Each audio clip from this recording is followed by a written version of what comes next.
everyone, and welcome back to the next episode of TILLY. I'm your host, Marissa Zeppieri. Many of you already know me as Lupus Chick.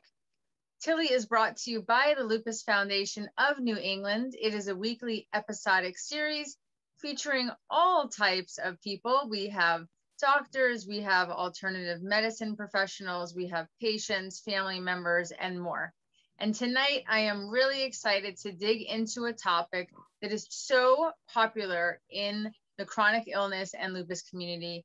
And that is dealing with not just the illness itself, but also hair loss, when hair loss becomes a part of dealing with the illness. And we have an amazing human who I absolutely love. And she happens to be a friend of mine now through the lupus community, Nicole Maline. So Nicole, thank you so much for joining us. Oh, you're welcome. Thanks for having me. And thanks for asking me to do this. Absolutely. I feel like you have so much experience in this area and you've shared so much of your knowledge already on Instagram, which we're going to give everyone your Instagram later so that they can follow you. Sure. But thanks. I felt like you're the perfect person to ask these questions to and talk a little bit about in this subject. So I wanted to ask you if you can just share with our viewers, a little bit about yourself, how long you've had lupus, and then maybe when, you started noticing the hair loss issues. Okay, yeah, sure. So I've been dealing with lupus for about 13 years. And like most lupus patients, it's pretty invisible. There's not anything that is really that you notice. It's right off the bat. So with my lupus, it started with my skin first, and I ended up with the butterfly rash when I was first going through all of these changes. It was really weird. I thought it was a sunburn, so I just wrote it off. And then my joints started to hurt, and I just kind of wrote it off. I had 3 young kids at the time. Thought, it's basically I'm just a tired mom, and I am dealing with the 3 kids. And I was in the military at the time, so taking care of 3 young daughters, and then also dealing with the military and being stationed all over the world. The tired feeling as well that kicked in, and it wasn't even a tired of sorts where I could get to sleep in for like 8 hours, and it was an exhaustion, tiredness. And so I started questioning myself, and after getting sent from doctor to doctor to doctor to doctor, it finally took a staph infection, a very bad staph infection. Actually, it was in my jaw, and it was traveling up to my brain. And one of the ER docs that I went to see, it wasn't even an ER doc in the area that I was stationed with the Air Force. He had asked me if I'd ever been treated for a connective tissue disorder. And at that point, I had no idea what he was talking about. I knew the term connective tissue disorder. I'm in the medical field, so I knew what connective tissue meant. And he had said the word lupus. So when he coined the term lupus, I thought to myself, what the heck is that?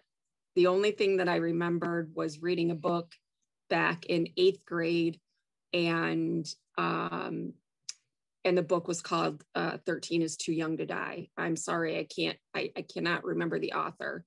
I read the book and knew about lupus that way.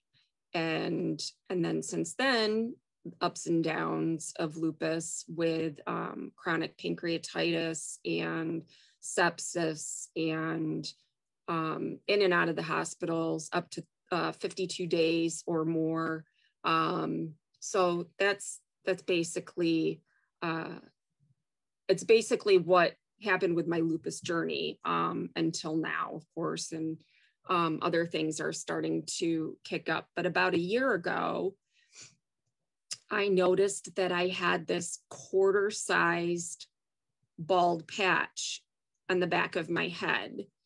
And it wasn't actually me that had noticed it. It was actually one of the ladies that has done my hair for a really long time. She said, Nicole, I don't want to alarm you or anything, but you have a quarter-sized bald patch in the back of your head. And I said, okay, no big deal. So she put in extensions. I was getting extensions only because I wanted my hair longer and I wanted it to look different. And it wasn't for anything with hair loss at that point in time. They were affordable. And so I got some just to look different. And she did my hair. About 2 months after that, I reached behind my head and it was the entire size of my hand where I felt just skin, just absolute skin. And it scared me. So I went to the mirror and I pulled it up and I noticed that I had a huge bald spot. So that was, that's basically when I noticed the hair falling out big time, was when I, put my head behind my head or my hand behind my head. Okay. So you noticed that you have this bald spot and that now all of a sudden it grew. So right.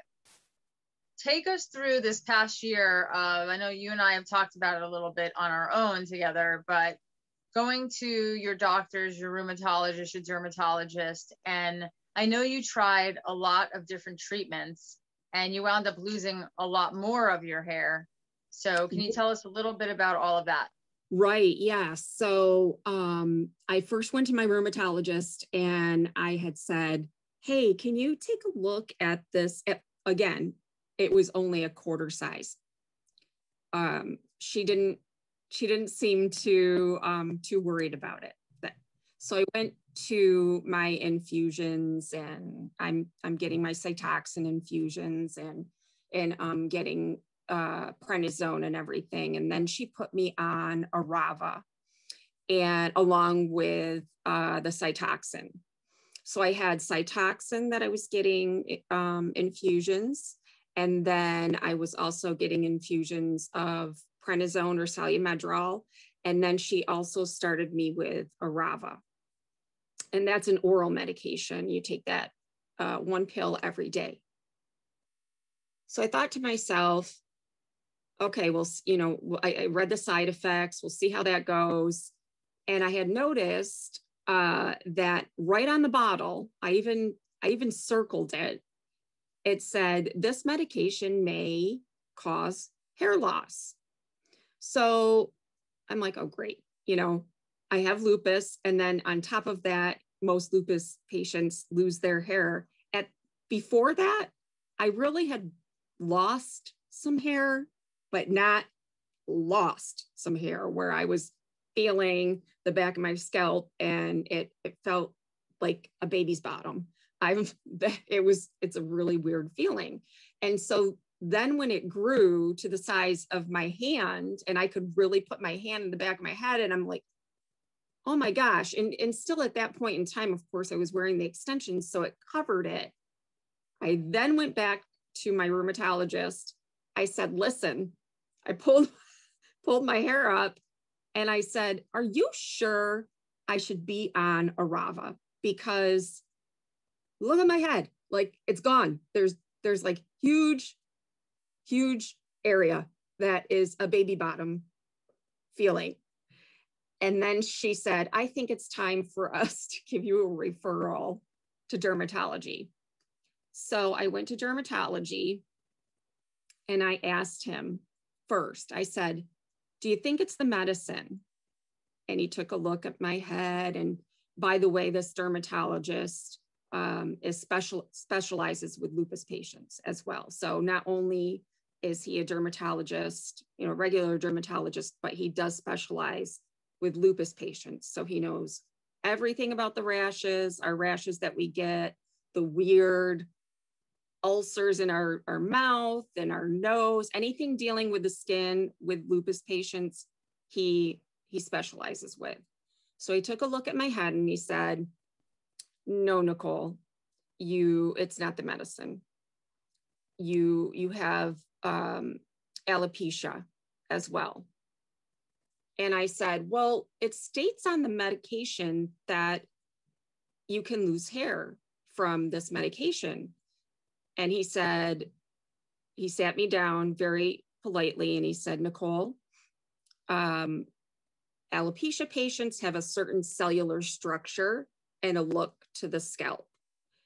And then there's other patients that lose their hair as they get older, and specifically from the lupus, and they don't have alopecia with it, and they may lose their hair. It's just like a medically induced hair loss.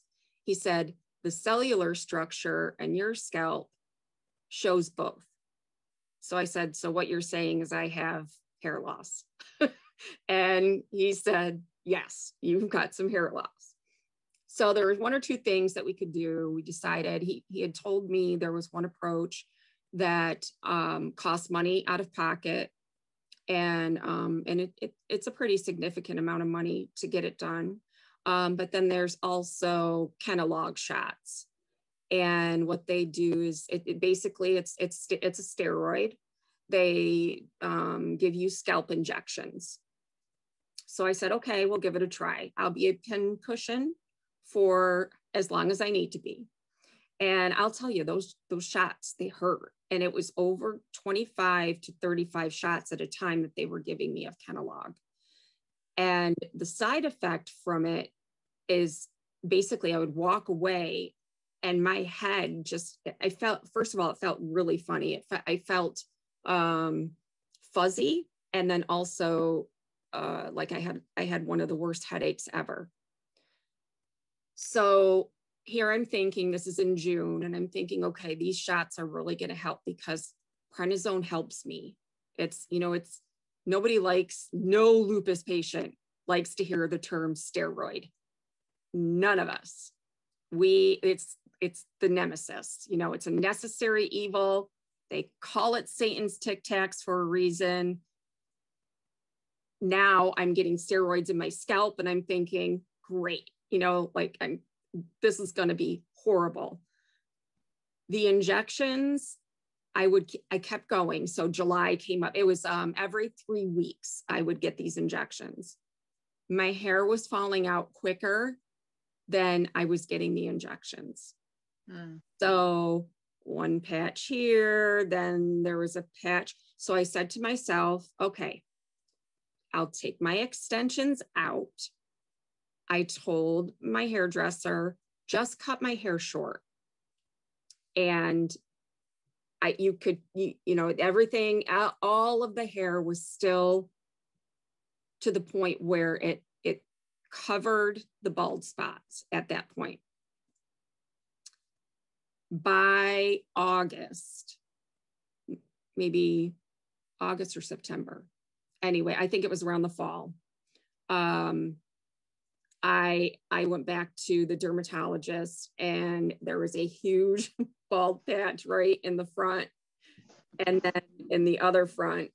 And I said, I think it's time for me to shave my head because it's not covering it at all anymore. So I sat there for a little bit and I thought to myself, darn it. I spent hours. So just a little bit about myself. Growing up, my hair was beautiful. I had the thickest 80s, 90s hair, curly hair that people paid for, perms, like the nice, just spiral curls, everything. My family has great hair, except for me, of course, because with the lupus now. So I identified, people always complimented me on my hair. It was the first thing that they had ever seen. You know, we always have body parts that, you know, some people might like their legs a lot more, and, you know, so they can wear short skirts or shorts and they show off their legs. And I spent hours, literally hours in the bathroom working on my hair. Time I will never get back. So I really almost feel like this is like karma, because my dad, we had one bathroom, and he would stand out, Nicole, you need to get out of the bathroom. I have, you know, things like that. Or, Nikki, the bus is on its way. You're going to miss the bus. And then I would be doing my hair still. The bus would come by. My mom would have to take me to high school. Like, all of those hours of doing my hair, all those hours I will never get back. So I sat with it for a while. I said, okay, listen, you are not your hair. Your hair doesn't make who you are. There's more to you than your hair. So I FaceTimed my mom and I said, Mom, I just need for you to watch me shave my head, and we're going to make this fun. She said, are you sure? I said, yep. So I put the phone where she could see me, and I actually took my dog's clippers. I took Ruger's clippers that I used to groom him. And I'm like, I'm going to make this fun. I am going to make this as hysterical as I possibly can. And I did. I shaved it right down the middle just to see what I would look like, you know, hair on both sides. I just went right down the middle, and my mom and I were laughing. I was like laughing and crying at the same time. And so I'm like, well, I can't go back now. You know, I can't walk around like this. It's funny. I still laugh about how funny I looked, because it was just like, I don't know, cartoon character or whatever. So, yeah, I shaved my head, and then, and in fact, I thought, oh, this is going to look cool. You know, okay. Buzzed look, a little tough, maybe throw on some big earrings, put fake eyelashes on, because I was losing my eyelashes too. My eyebrows were coming, you know, I'll paint it all in. That's an easy fix. But when I shaved my head, it was a patch of hair here, and then a bald spot. And then, so it was a polka dot head. It didn't even look. So I was like, oh no, this does not, no, I'm not going to be a trendsetter with this head whatsoever. Nobody is going to want a polka dotted head. So, I love that you have such a great sense of humor. That's one of the things I love about you. And if you follow Nicole, you'll know that with all the crazy stuff that she has going on with her body, which as friends, I feel like I can say that. She's had a very rough past year. You have such a good sense of humor about it, and you really try to at least find something in it that you can laugh about or at least share with others, you know, and you just do it in such a positive way. So I appreciate you, because I know that losing our hair is, you know, it's a major thing for women and men, obviously. But knowing that you even tried the treatments that you had hoped would work and they didn't.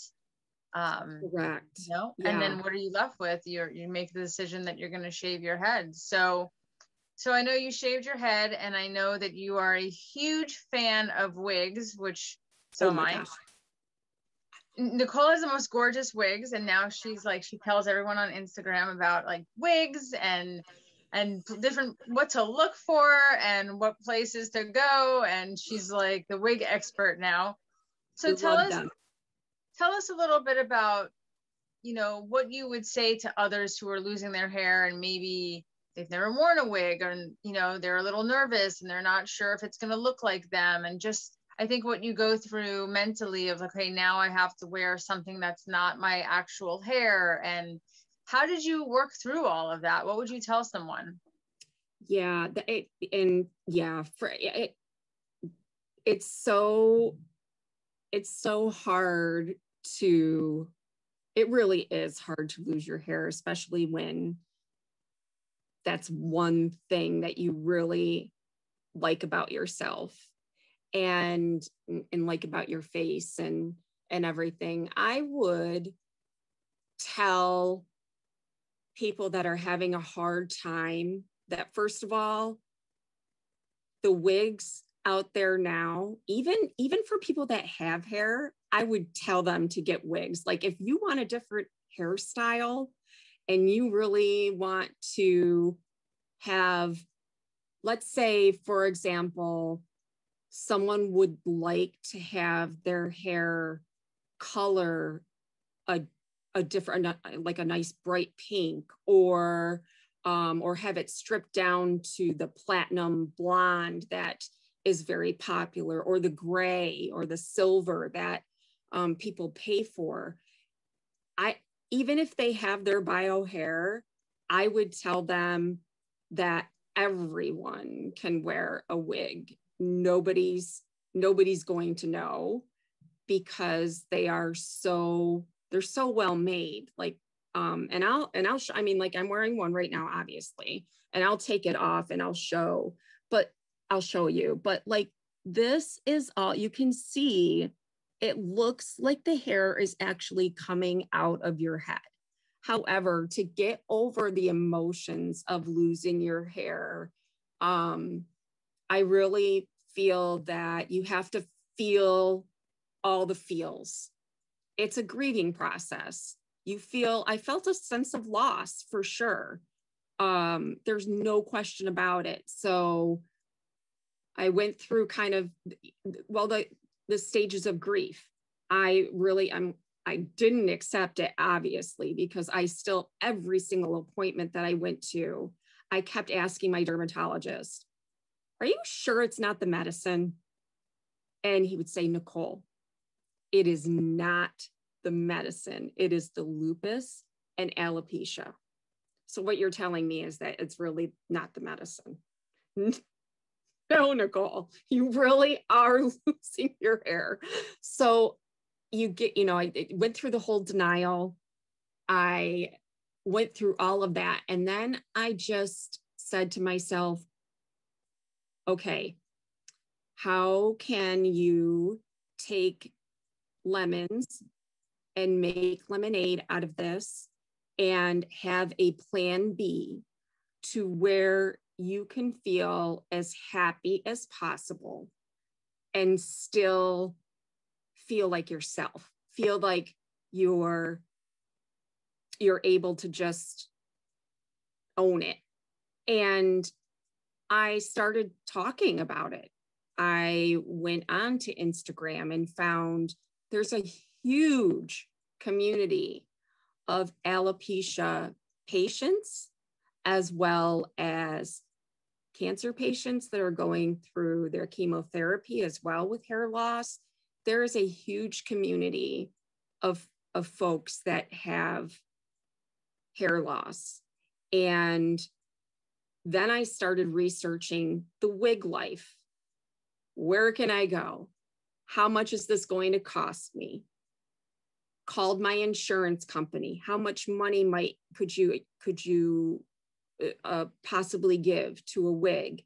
What is it that I need to know about all of the wigs? I started researching. There's so much to learn about wearing a wig. And I just basically surrounded myself in another community aside from the lupus community and tried to mesh the two together, because the lupus patients get the hair loss without the alopecia just as bad. And people are scared to walk outside and wear a wig. At first I'm like, I can't go out in public. They're going to know. Someone's going to know. Someone's going to be able to tell. And then I started saying to myself, who cares? So you wear a wig and they might be able to tell that you're wearing. Nobody not one person has ever said to me, hey, you're wearing a wig and that's stupid. It looks dumb. Why are you wearing one? Nobody does that. Every time that somebody has come up to me, they have said, I love your hair. And so then I'm like, okay, how do I do that? How do I deal with that? You know, so I just tell them the truth. I say, thank you so much. I wish that I had the ability to do my hair like this, but I'm lazy and I can't be perfect. And so I bought a wig.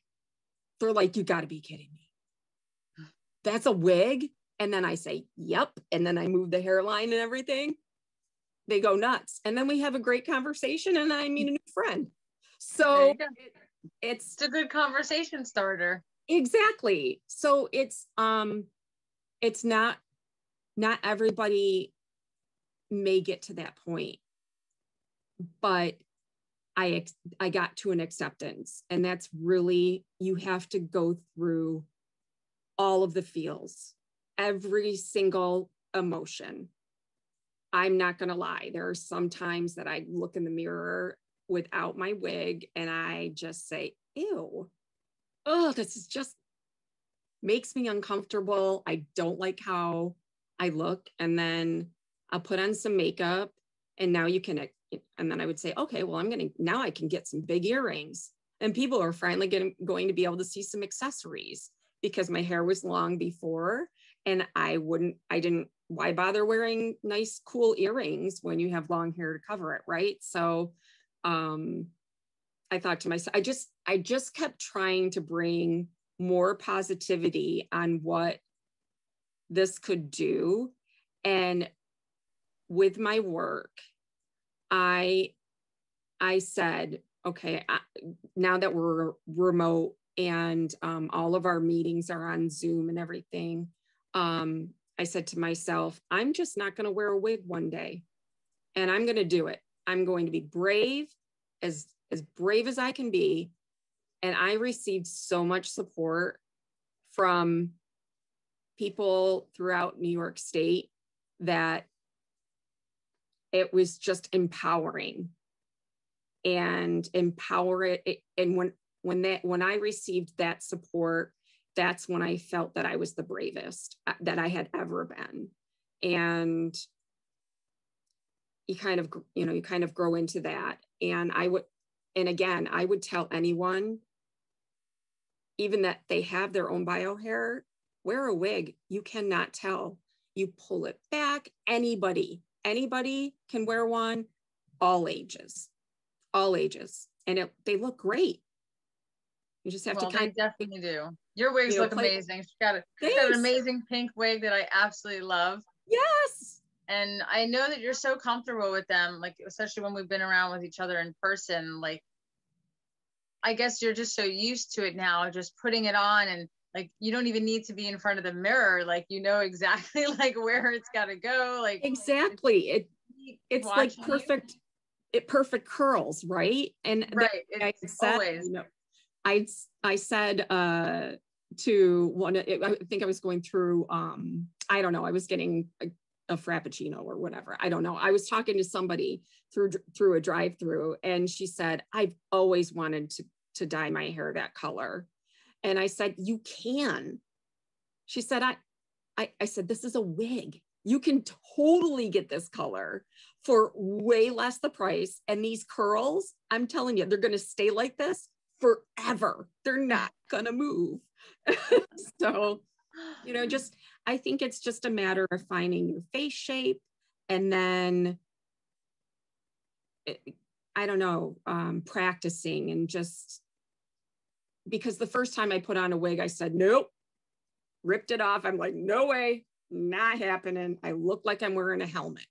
And then once I started to play around with it and let it set in, and then styled it the way I wanted to have it look, it looked much better. So I think finding also, so I grew up with parents that had hair salons and a lot of their clients wore wigs. And so I grew up around them, which this is before I was diagnosed and before I lost my hair a few years ago. Now it finally has grown back.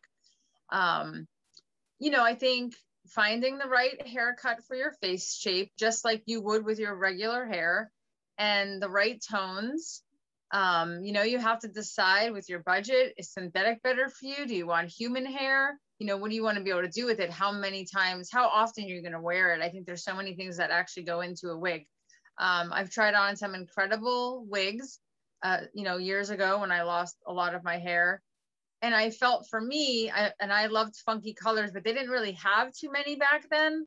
But when I stuck with styles that were close to my regular hair color and like hair texture, wavy, no one could tell. They just thought it was my regular hair. Exactly.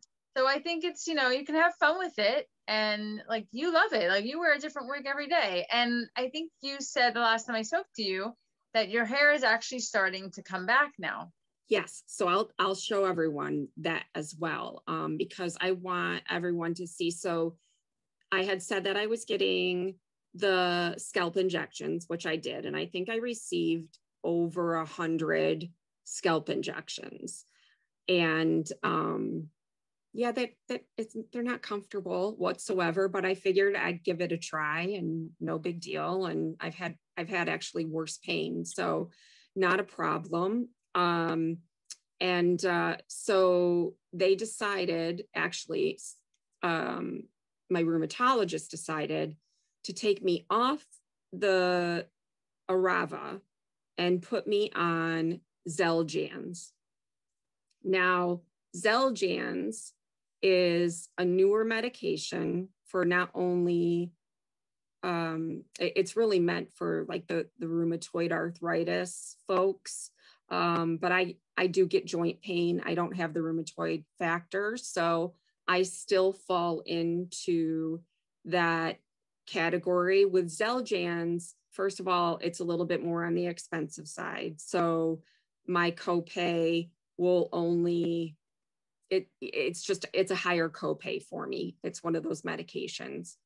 And then also dermatologists can't write a prescription for Xeljanz, even though there's been studies that have shown positive effects for alopecia patients and for lupus patients that have lost their hair. So dermatology can't write the prescription for your insurance company to accept it, but rheumatologists can. They have a way to write that in there and kind of kill two birds with one stone. I don't know how else to put it, but and so I was not having any luck whatsoever with the injections at all. But now, so I'll take the wig off. And also one more point too with wig wearing is to work with your hairdresser as well, because if you get a wig that is really not quite cut to the way that you've worn your hair, your hairdresser will definitely make a huge difference, whether it's synthetic or real. They can do wonders with wigs there too, to really frame it to your face and make it much better. It'll look 10 times better. And I've done that as well. So I wear a wig grip, and you can see right here that it just kind of, not only that, it helps for the wig to not fly off. So if I went on a convertible ride, my wig wouldn't fly halfway down the road because I've got this. That's helpful. Nice little wig grip. And so I wear the wig grip. Those are always good to have. And then, so now you're going to see some patches of color. And I had no idea that this is how this works, but your hair comes in pigmentless. So it's, because I was like, it's coming in gray. Why is it coming in gray? he said, no, it will you will get pigment afterwards. So, but now you're going to see the polka dot head. So this is a little leopard looking, maybe dog mangy look. I don't know what to call it, but you're hilarious. Look at the graph. You have a good sense of humor, my friend. It's just funny. I'm like, come on, just be one thing, right? If you're gonna be bald, just be bald. Like, why patches? That's the thing that hurt me most. Or not hurt. It didn't hurt. That's the thing that bothered me most when I shaved my head, because I said to my mom, Mom, I have polka dots all over my head. Like, this does not even look right. So, well, I can tell just from 4 months ago when I saw you, compared to now, it's completely different. So, right. I mean, it's amazing. Yeah. Look, I mean, right here is where I've noticed the most, because that was where I could tell it was time to shave, when this was all gone. And then even this is light, you know, like some of this is now pigmented and it's coming in my dark, but I'm normally dark hair. And what do I go with? Blonde. Yeah. You look great as a blonde and as a pink haired person. Yeah, I like the pink. It's my Katy Perry. I channel my Katy Perry and wear that. Next will be purple for Lupus. I just haven't. There you go. So. Well, I think it's amazing. I can't thank you enough for just sharing your journey, but also letting people see, like, putting it on and off, and just sort of what you've been through and things that worked for you and what didn't. And you're just amazing. I want everyone to follow you, you know, like anytime anyone messages me about hair loss, I'm like, you need to go over to Nicole. She's the person. So for our viewers here today, if they want to reach out to you or just follow you, how can they find you on social media? So I'm on Instagram and it's Loopy Nick. So LUPIENIC. Great. And yeah, and I'm on Facebook too, Nicole JG. They can find me with that as well. And that's pretty much the two of the platforms that I stick to. It's hard to get through the day with others. Those are enough. Those are enough messages and notifications to answer in our life with everything else we have going on. So exactly. Well, yeah. It has been wonderful. Thank you so much. I'm so glad that you came on today. I hope everyone enjoyed Nicole. She's a trip. She's got an amazing sense of humor. You should follow her just for that anyway. And she's very inspiring. And I'm very grateful that I met you. So thank you for coming on this episode of Tilly. I'm sure you'll get so some new welcome. Followers. Anytime, seriously, anytime. I'm definitely bring you back. Thanks, love. Well, I hope everyone enjoyed this episode of Tilly, and be sure to stay tuned for next week for a whole new episode. And Nicole, I hope you have a wonderful week, and thank you again. Thank you. You too. I hope you have a great week as well, and everyone else does too. Thank you. Okay, everyone, have a wonderful night. Bye.